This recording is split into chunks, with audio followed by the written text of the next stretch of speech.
We're about to watch the Odyssey in the theaters, and we'll let you know what we think afterwards. Stay with us.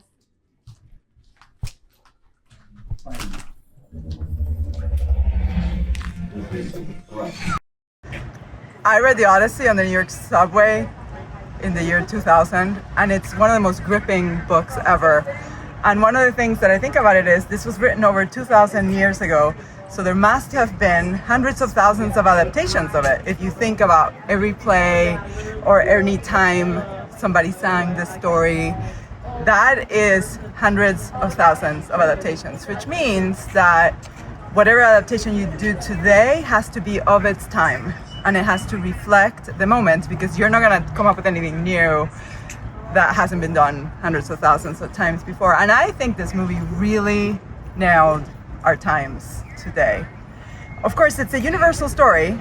You have this man who loves his wife and his child so much, and he must leave. In the adaptation, he leaves against his will, and here's where it starts to become a story for today, because it's all about greed. The war wasn't even really a noble war. So we're looking at how we're thinking about things today, but then we have his very faithful, incredible wife, and Hathaway, Penelope, and his amazing son.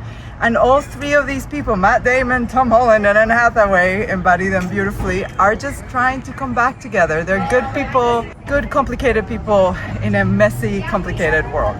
And I loved the fact that in this story, Zendaya, Athena, is also wounded and hurt.